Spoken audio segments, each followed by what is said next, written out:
డ్వాక్రా మహిళలకు ఎలా వస్తుంది అనేది తెలుసుకుందాం. చాయ్ రాస్తా కోసం డ్వాక్రా మహిళలు వారి కుటుంబ సభ్యులు ఎవరైనా దరఖాస్తు చేసుకోవచ్చు.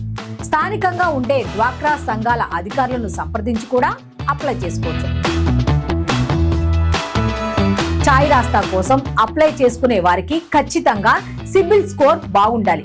కేవలం డ్వాక్రాలో ఉన్న మహిళలు మాత్రమే కాదు, వారి కుటుంబ సభ్యులు కూడా చాయ్ రాస్తా కోసం దరఖాస్తు చేసుకోవచ్చు.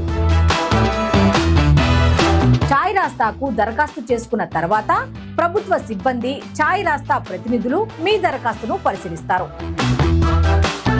ఈ ఫ్రాంచైజ్ విజయం అనేది సగం స్థలం ఎంపికను బట్టే ఉంటుంది. అందుకే మీరు ఎంచుకున్న స్థలంలో ఖచ్చితంగా కనీసం 6,000 రూపాయలకు పైగా వ్యాపారం జరుగుతుంది అనేది నిర్ధారణ అయిన తర్వాత మాత్రమే బ్యాంకు రుణానికి ప్రభుత్వ సిబ్బంది, చాయ్ రాస్తా యాజమాన్యం తమ వంతు సహకారాన్ని అందిస్తారు. మీరు ఎంచుకున్న స్థలం ప్రైవేటు స్థలం అయితే లీజు అగ్రిమెంట్ లేదా రెంటల్ అగ్రిమెంట్ ఉంటే సరిపోతుంది. అలాగే ప్రభుత్వ స్థలంలో ఎక్కడైనా పెట్టుకోవాలంటే ఖచ్చితంగా సంబంధిత ప్రభుత్వ విభాగం నుంచి ఎన్ఓసి కావాలి. అంటే అక్కడ పెట్టుకునేందుకు ఎలాంటి అభ్యంతరం లేదనే సర్టిఫికేట్ తెచ్చుకోవాలి. డ్వాక్రా మహిళల సిబిల్ స్కోర్, వారి క్రెడిట్ రికార్డ్, చాయ్ రాస్తా డీటెయిల్డ్ ప్రాజెక్ట్ రిపోర్ట్ ఆధారంగా బ్యాంకులు రుణం మంజూరు చేస్తాయి. కొన్ని బ్యాంకులు చాయ్ రాస్తాకు పెట్టే పెట్టుబడిలో 25% లబ్ధిదారుడు, అంటే చాయ్ రాస్తా కోసం ఎవరైతే అప్లై చేసుకుంటున్నారో వారు పెట్టుబడి పెట్టాలనే షరతు పెడుతున్నాయి. మిగిలిన 75% బ్యాంకు రుణంగా మంజూరు చేస్తుంది. మరికొన్ని బ్యాంకులు చాయ్ రాస్తాకు పెట్టే పెట్టుబడిలో కనీసం 10% లబ్ధిదారుడు పెట్టాలనే షరతు పెడుతున్నాయి.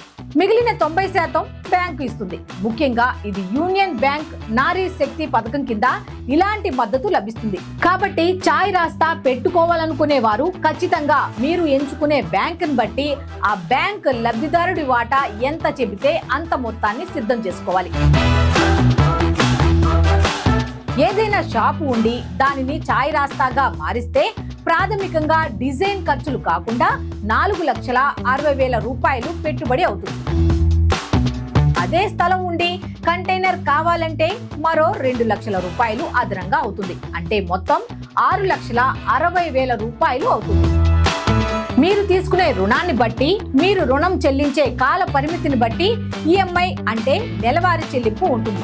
కనీసం నెలకు 15,000 రూపాయలు ఉండే అవకాశం ఉంది.